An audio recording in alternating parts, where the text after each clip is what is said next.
The invitation arrived on a Tuesday, tucked between a gas bill and a catalog for camera lenses I couldn't afford. I almost missed it. The envelope was cream-colored, heavy, the kind of paper that costs more per sheet than my lunch. Celeste Waverly had always believed that quality was something you could feel before you even opened the thing. I stood in my narrow hallway, still wearing my coat, rain drying in my hair, and I turned the envelope over once, twice. My name was written on the front in that looping calligraphy that people hire someone else to do, because their own handwriting would never be good enough. Nora Ellison. 2 words. My whole name. Like a verdict. I knew before I opened it. And still, when I did, when I slid out the card and read the gold-leafed words, "You are cordially invited to celebrate the marriage of Celeste Waverly and Margot Hale," something in my chest made a sound that wasn't quite a gasp and wasn't quite a laugh. It was the sound of a door you thought you'd locked being opened from the other side. She was getting married. Celeste. My Celeste. The woman who used to trace the freckles on my shoulder blades like she was drawing constellations. The woman who said I made her feel more alive than anyone ever had. The woman who, 11 months ago, looked at me across the kitchen table and told me, very calmly, that I was too small for the life she was building. Too small. Not those exact words, of course. Celeste was far too polished to be that plainly cruel.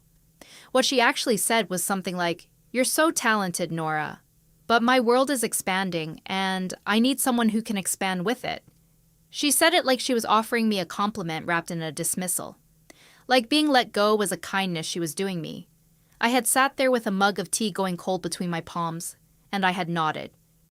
I had nodded, because when Celeste Waverly decided something, the room reorganized itself around her decision, and you either moved with it, or you stood there looking foolish. I had felt foolish for months afterward. Now I stood in my hallway with her wedding invitation in my hand, and I wondered if this was what foolish looked like with a bow on top.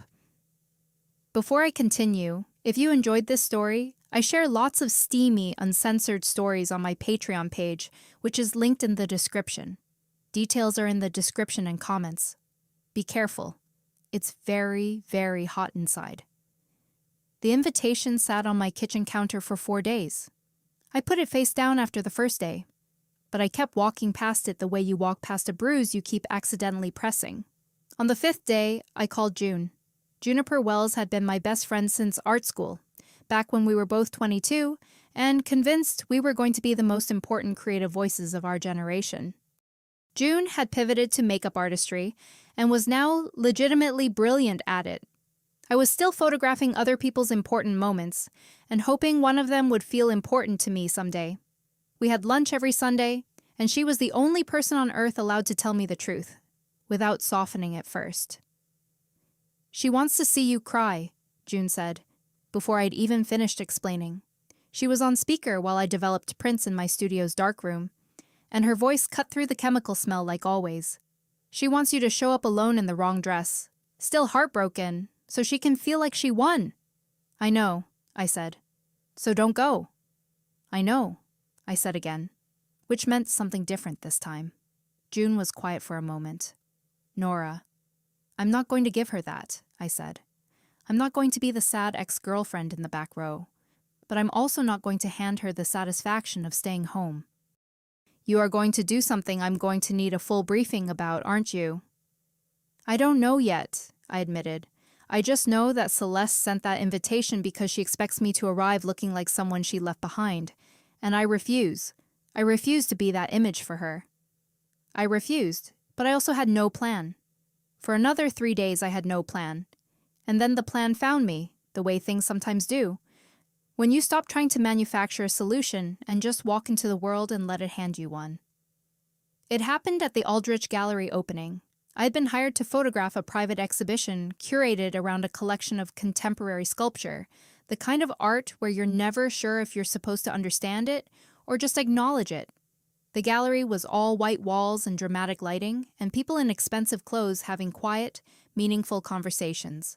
My job was to document the evening without anyone feeling documented. I was good at that. Disappearing while watching. It was, perhaps, the central skill of my adult life. I was crouching near a piece of iron and glass in the far corner, adjusting my angle, When I looked through my viewfinder and found her, she was standing apart from the crowd, which was unusual because she was clearly the center of it. People kept drifting in her direction, and then stalling slightly, as if they needed a moment to prepare before approaching. She was tall, dark-haired, wearing a charcoal dress that could have been simple if it weren't for the way it moved. She was looking at one of the sculptures with an expression that was private, in a way faces rarely are at public events. It was the expression of someone who was actually feeling something. I took the photograph without thinking. It was instinct, the click of the shutter capturing that unguarded second before she turned, and the composure came back. She turned, and she looked directly at my camera, not around it, not past it. Directly at the lens, and then directly at me, with dark eyes that didn't ask a question so much as they issued one. I lowered the camera. "You have an interesting instinct," she said, walking toward me with the unhurried certainty of someone who had never once needed to rush to be taken seriously. Most photographers at these events take the safe shots, the social ones. You were watching me before the social phase came back. "I apologize," I said. "I can delete it." "Don't."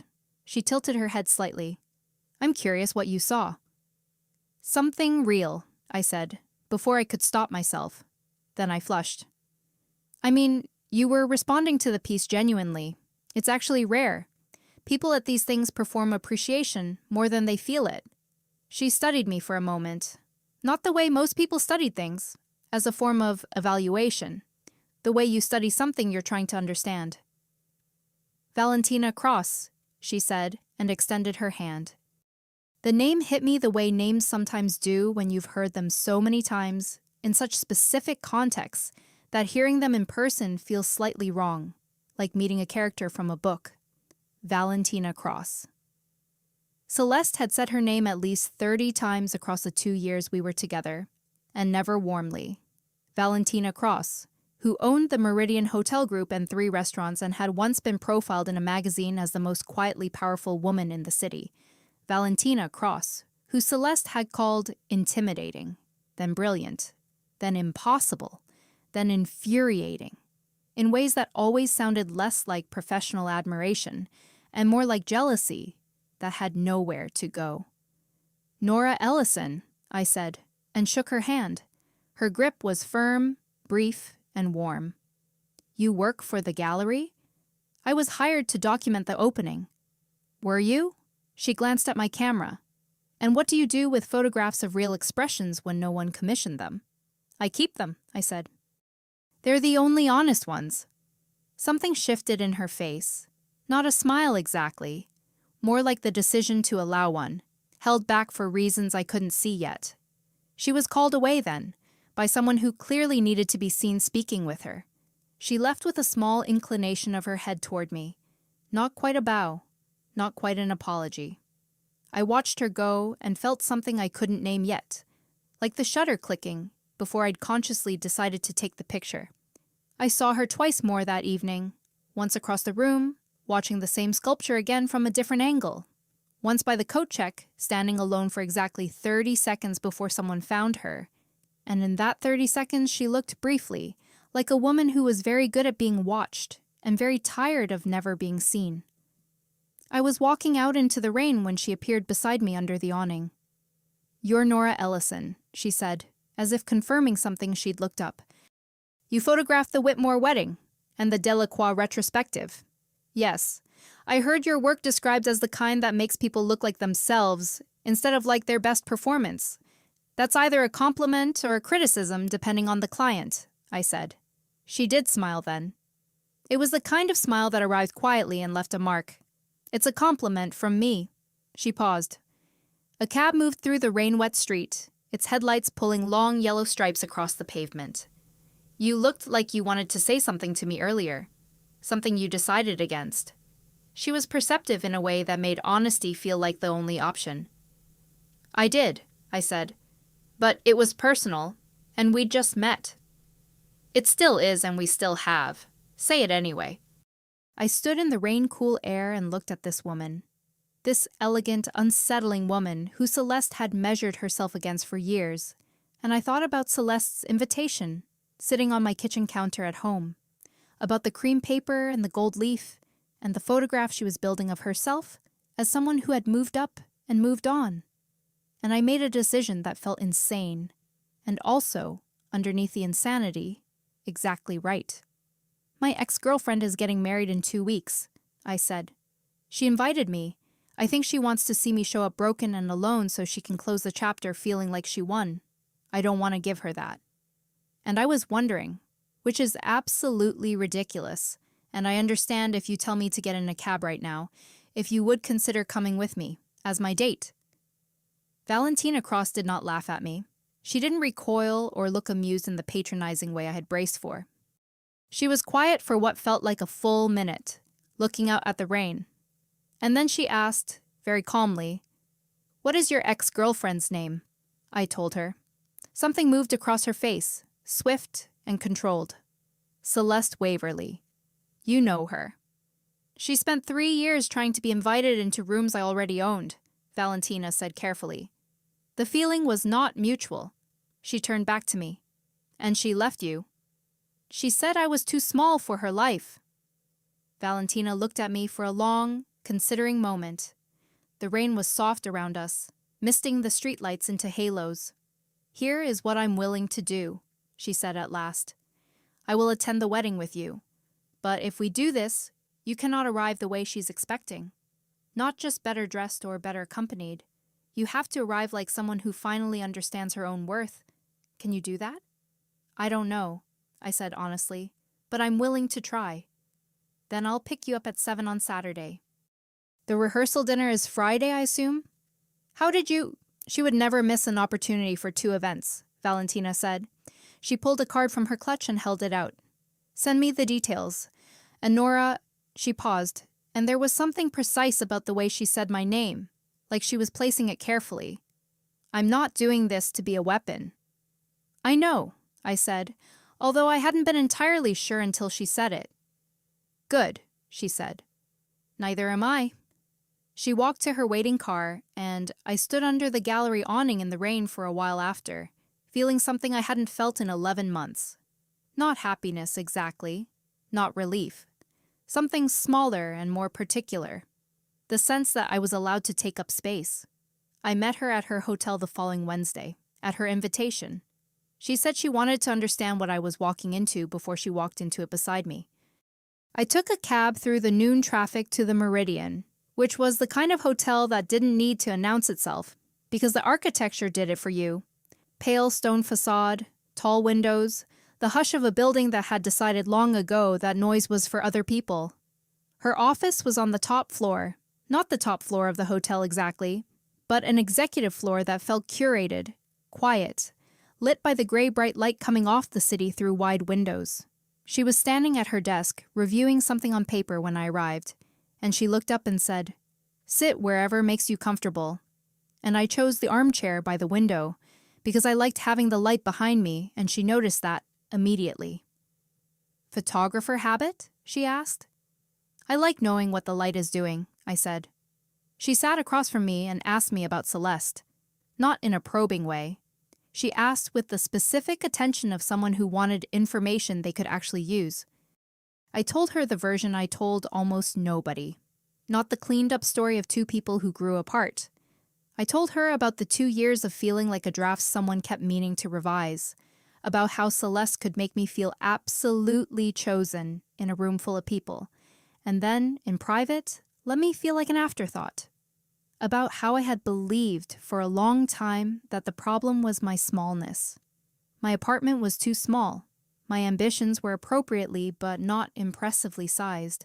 My world didn't glitter the way Celeste's needed it to.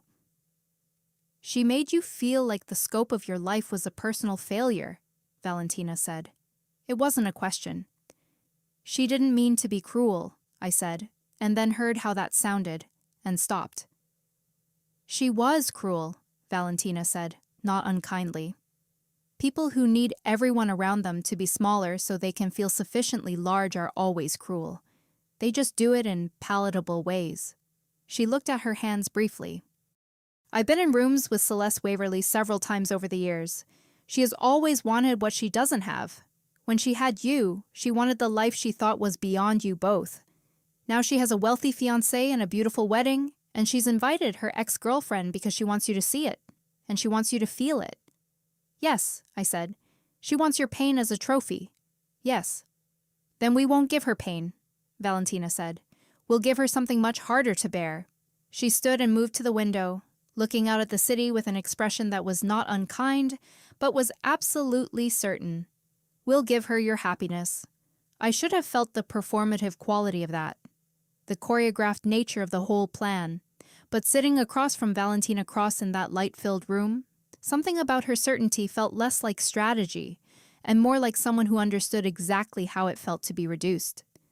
On Thursday, she took me to a Lara, a boutique on the kind of street where the clothes in the window don't have price tags, because the price tags are for people who aren't already meant to be there. I had protested when she suggested it. She had listened to the protest with her usual composure and then said, "This isn't about making you look expensive. It's about finding the thing you'll wear and forget you're wearing." And I had gone quiet, because that was exactly the right reason. The boutique owner, a compact woman named Sylvie with very precise eyebrows, seemed to know Valentina, and led us through the main floor to a back section where the light was different, warmer, and the racks were less crowded. Valentina didn't pile things on me and watch me model them. She moved through the racks slowly, with one hand, the way I moved through contact sheets looking for the frame that had the thing. She pulled 3 dresses, handed me the first without comment. It was the wrong one. We both knew before I finished buttoning it. It made me look composed, but emptied, like a hotel room that had been cleaned too thoroughly. The second was better, but still not right.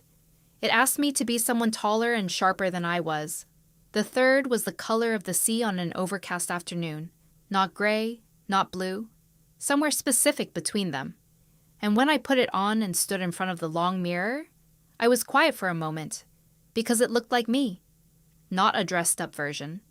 Not an aspirational version. It looked like what I actually was when no one was making me apologize for it.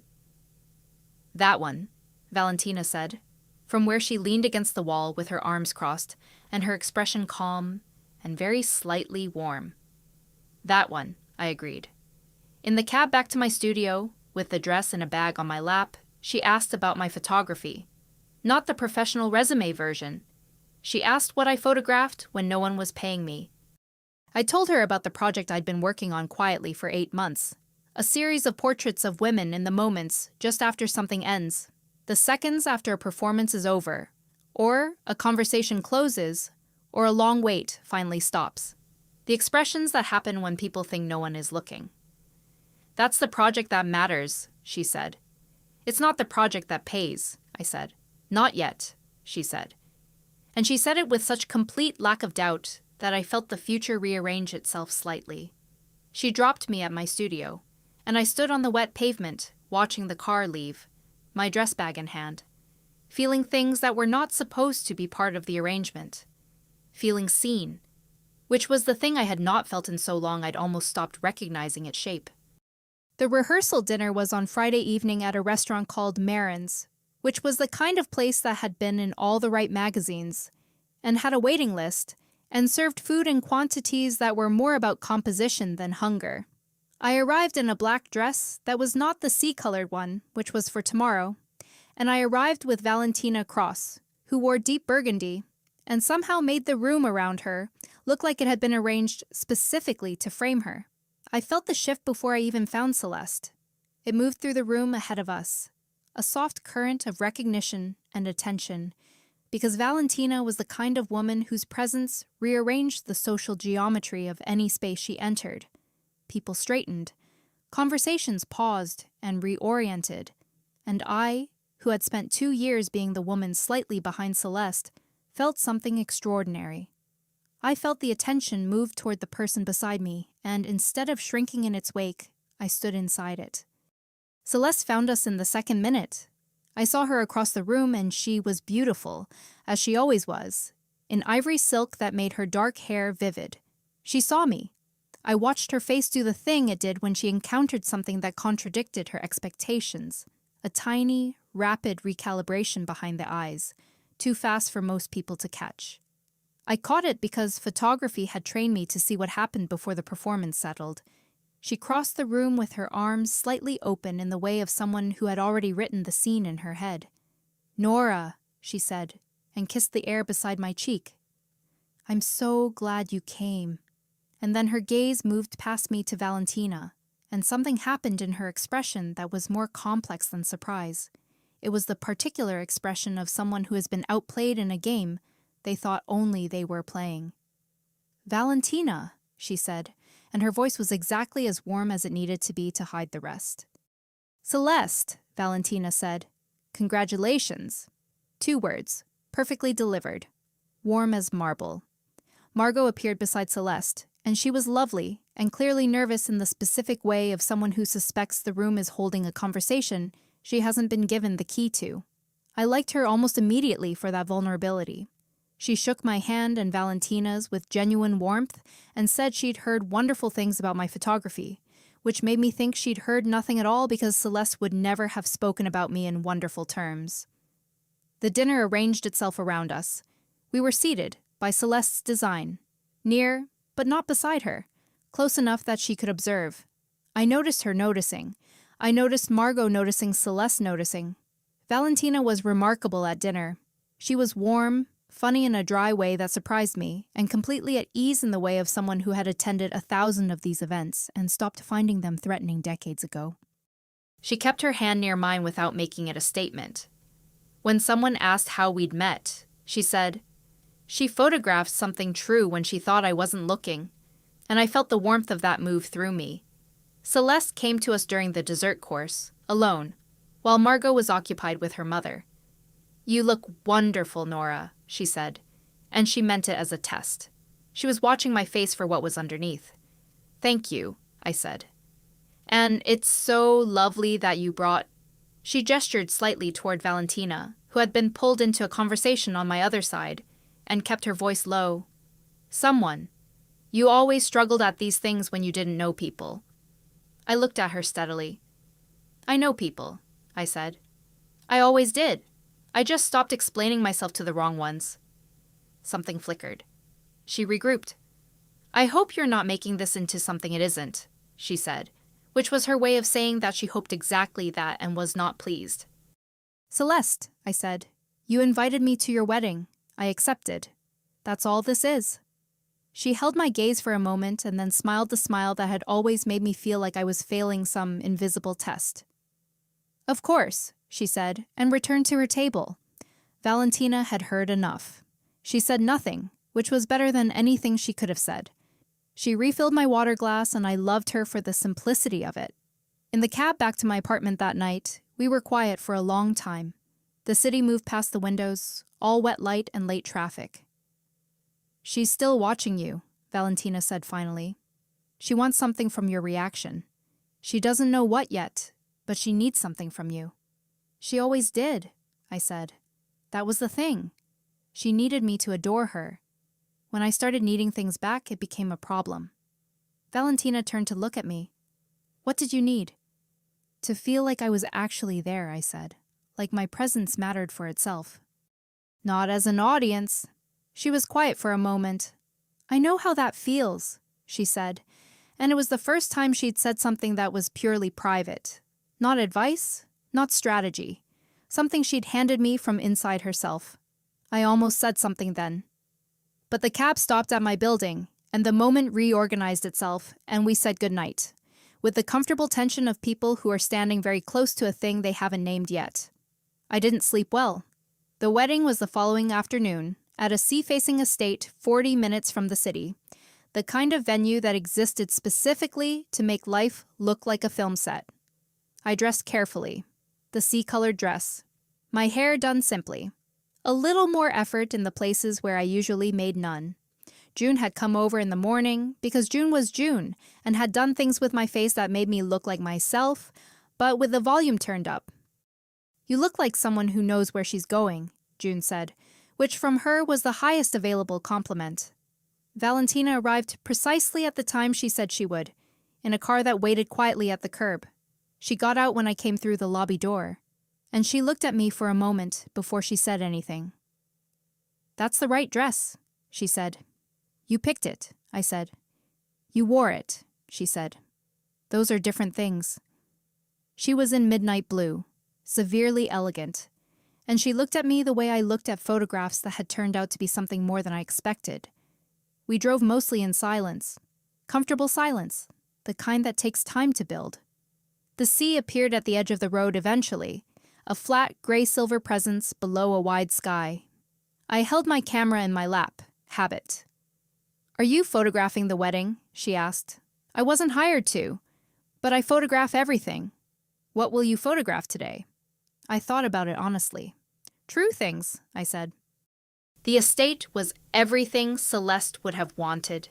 Stone walls covered in climbing ivy, lanterns along the path, chairs in rows facing a pergola draped in flowers the color of first light. The guests were exactly the crowd Celeste had been working toward for years. The beautiful, the networked, the casually wealthy. We walked in, and the people moved the way they always moved around Valentina. And today they moved around me too, not because I had changed, but because I was walking beside her without apology. I felt Celeste's gaze find us the moment we entered the garden. I kept my shoulders back. An hour before the ceremony, Celeste caught me alone.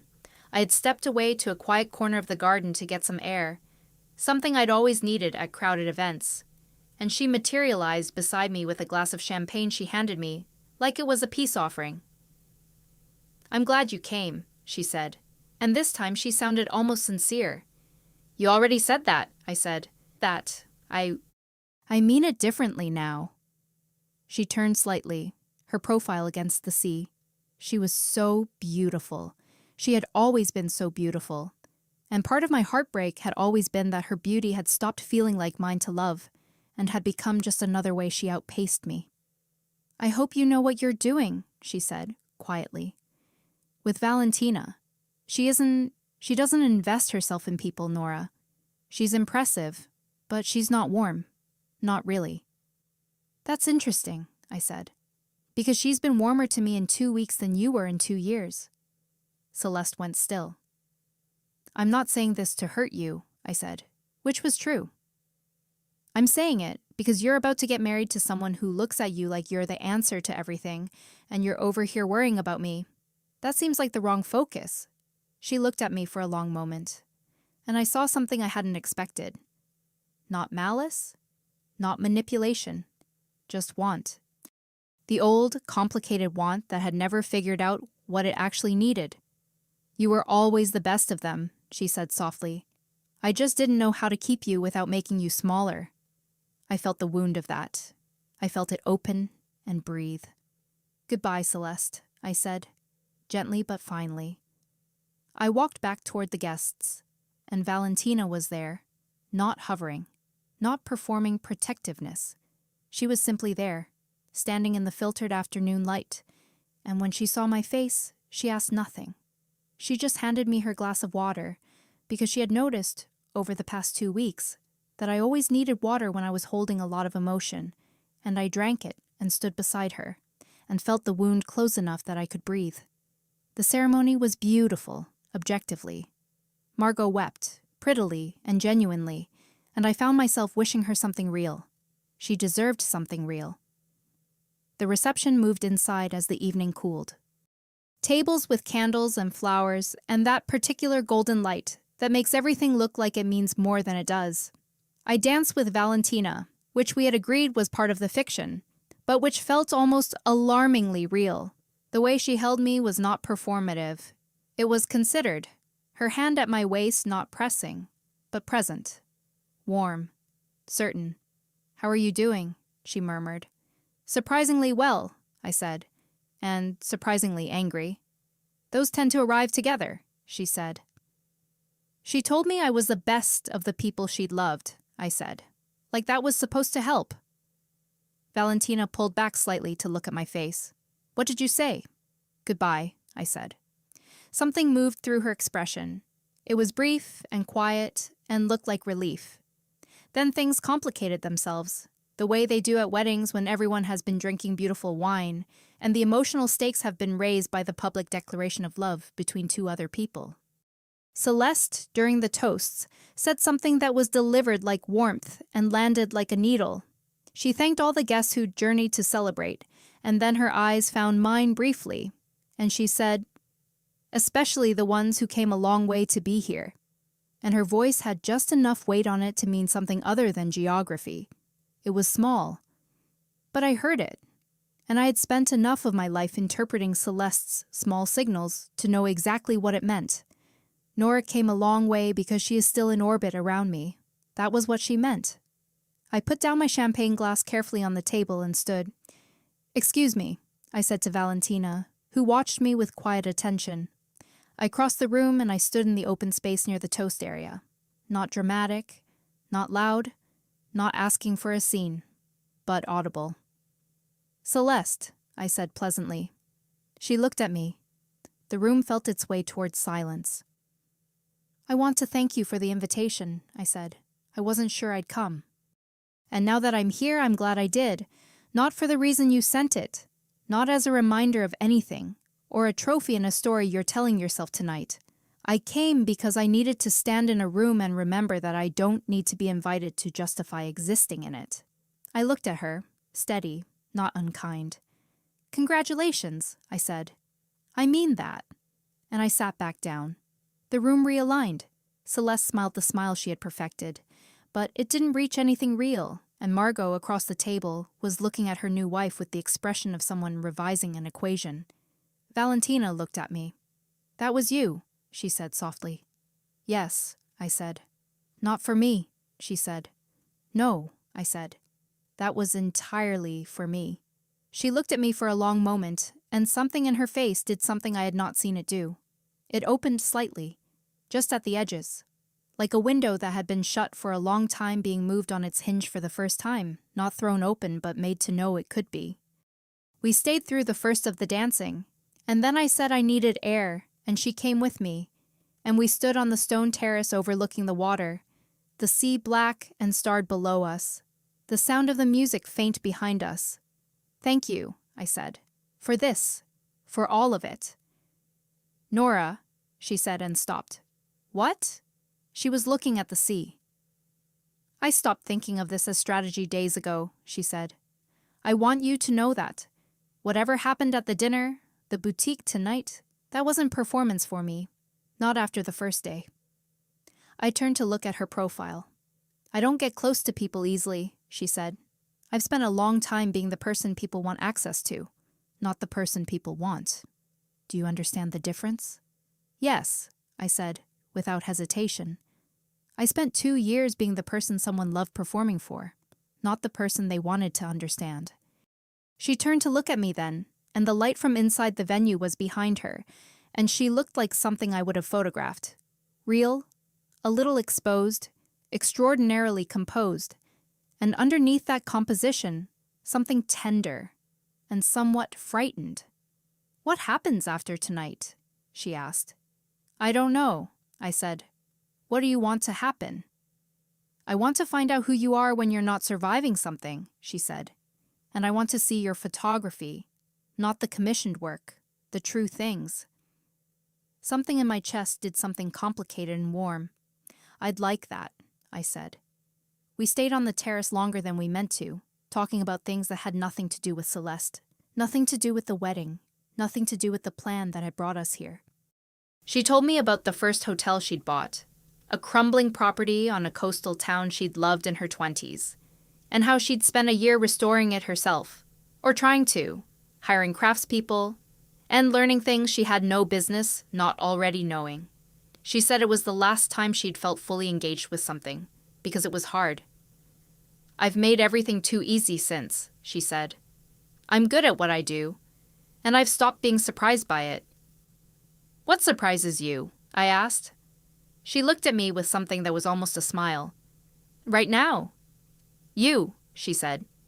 Inside we danced again, this time without the fiction of it, or at least with less of it. Her hand at my back was not practicing. My head tilted toward her shoulder was not for Celeste's benefit. The Celeste benefit was effectively over.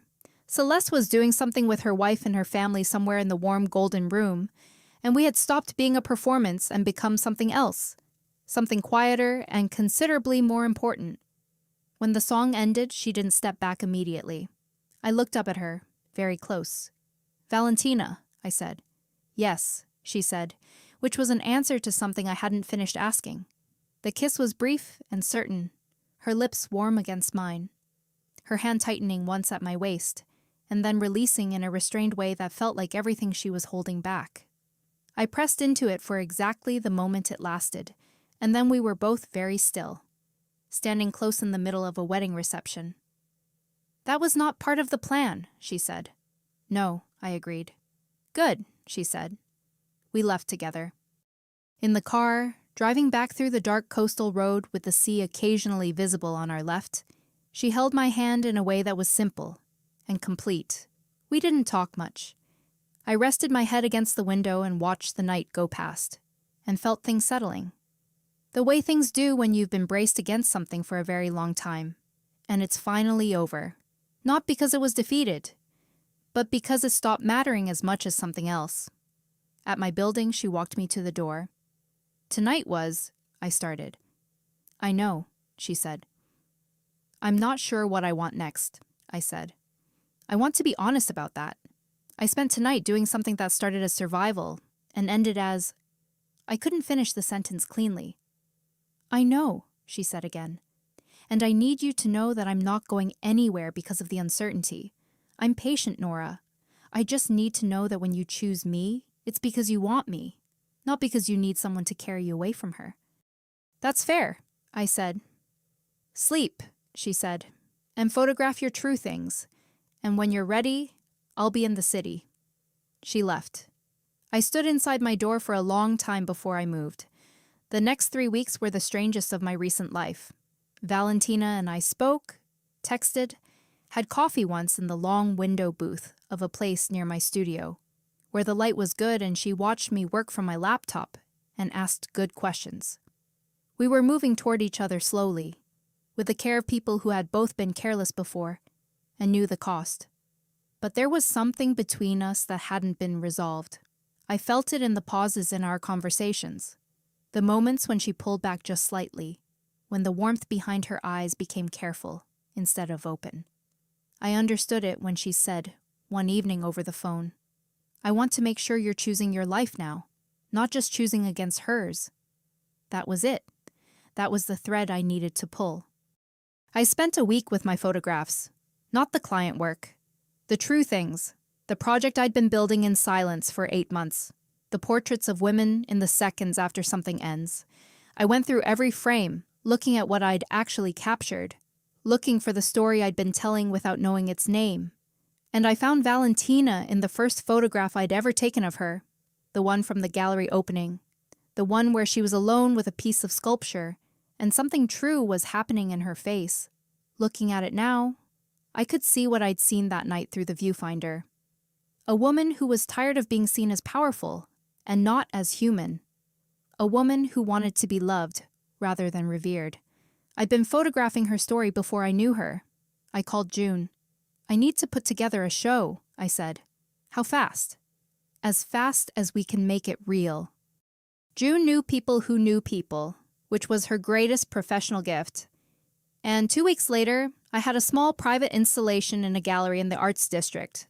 12 prints, large format, women in the exact second after the performance ends. The opening was quiet and curated. Not Celeste's world of social events, but my world. People who looked at things because they needed to, not because they were supposed to. I sent Valentina an invitation, not a text, an actual card, handwritten, delivered to the Meridian. She came on a Wednesday evening, late, when most of the other guests had moved on. I was standing near the far wall, talking to a journalist who covered the arts, when I saw her come in, and my whole body did something involuntary. Straightened, stilled, turned toward her the way a photographer turns toward the right light.